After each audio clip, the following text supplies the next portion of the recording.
Hi everyone, and welcome to the final reveal of my Meng Tiger group build entry. So you would have seen from the last video that I'd managed to build this up quite quickly, and after I posted that video I managed to get some primer on the kit. I took it down to the garage and gave it a coat of Chaos Black primer from Games Workshop. Then I went and made tea. Went back down to the garage and the primer was dry, so I thought I'm going to see if I can get some Panzer Grey on this. So I grabbed my airbrush, grabbed Vallejo's Model Air Panzer Grey, also got the AK Rusty Tracks paint, and I picked up a light grey Model Air from Vallejo as well. Took them down the garage, set up my airbrush, and away I went. I sprayed up the tracks first in the Rusty Tracks. Then the sub-assemblies were the turret, the chassis and the body of the kit. Sprayed all those in the Panzer Grey. Once I'd finished painting the Panzer Grey, the first section, say the turret for instance, was dry, and for the first time ever I decided I'd try and do some modulation with the airbrush. So I'd still got some Panzer Grey in the cup, threw some light grey in it, mixed it up with a Q-tip, and then tried highlighting various sections of the build. Unfortunately I had the pressure up too high. I'm not savvy with airbrushes at all, so what I did, I managed to turn that down, and it worked a bit better then. Once I'd done that, I decided to clean the airbrush out, and I'd got some airbrush thinners down the garage, so I threw that in the cup and I was basically cleaning it and putting that through. And whilst that happened, the lighter grey colour had dried. So then I thought to myself, well, in for a penny, in for a pound, I'm going to put the gloss varnish on. So there was some of the Pledge floor varnish down there. Put that in the cup because the thinners was running clear. And basically, again, a first for me, I sprayed up the kit with the clear through the airbrush, and then obviously once I'd done that, left it all to dry, gave the airbrush a good clean. This is all still yesterday. Once I'd finished cleaning the airbrush, went back down to the garage, and the clear was practically dry on some of the parts.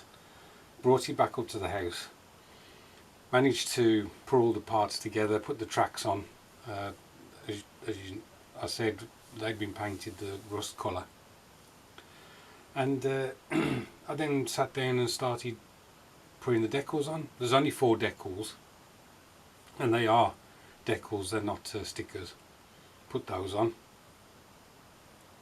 Still got evening left to carry on with it, so I decided to paint the tools with Citadel's bulk gunmetal, which I've still got a pot of, or a small amount of, and the handles in Citadel paint Scrag Brown.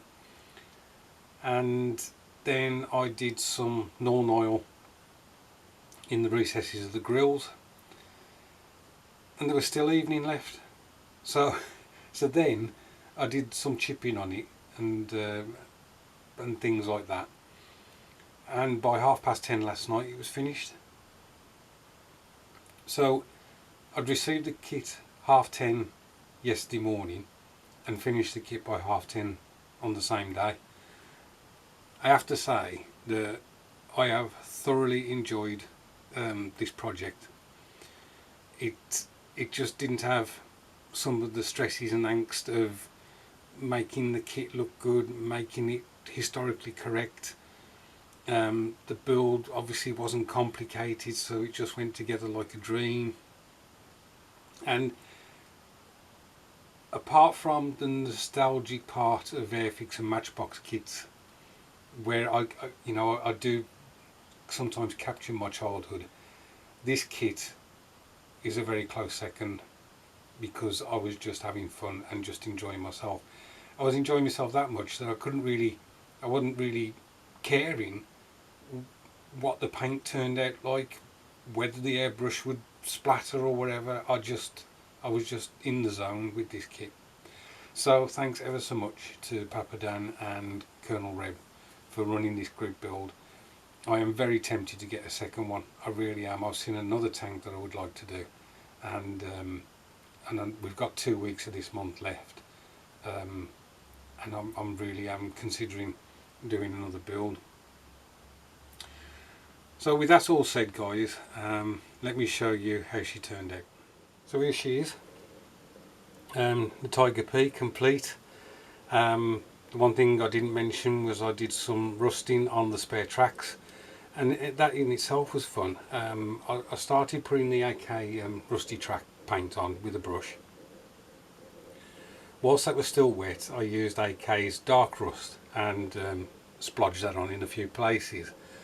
I then got the AK's light rust, and that's almost yellow in colour, and I put it on and it didn't look right at all, but because some of the dark rust was still wet, I just blended the light rust in with it in patches, and it just, I think it looks great, I really do. Sorry about the wobble on this turntable, I don't know why it does that. So I did that on the tracks on the side, and I also did it on the tracks on the front. The metal bits on the tools, as I say, that was bolt gun metal from Citadel, but then I did a wash of Norn oil over the top just to dull it down a bit. The chipping on the tank was done with Vallejo's dark grey, which is obviously a lighter colour than the Panzer grey. And then within some of those chips, like Joachim basically showed me, I wanted to put German camo brown, but I couldn't find it again. I know I've got a pot somewhere, so I had to use chocolate brown. Then within some of those chocolate brown patches, I did some, I think I used Vallejo's Model S silver. Now it is very shiny, the silver, but I wasn't too fussed about that because, you know, this is more of a just a fun build, and so I was quite happy with that. And that's it basically in a nutshell. It's taken me nearly 10 minutes to tell you all that. I'm sorry if that's a bit long. I just want to thank Pappadan and Colonel Reb again ever so much. This is the whole thing about group builds. They either encourage you to build something that you love building, or they encourage you to build something that you possibly would never build. And I have seen these kits and I've just had no interest in them, but having built one now, they will be on my bench again, I can assure you. Anyway, enjoy your weekend, guys, and I'll catch up with you soon.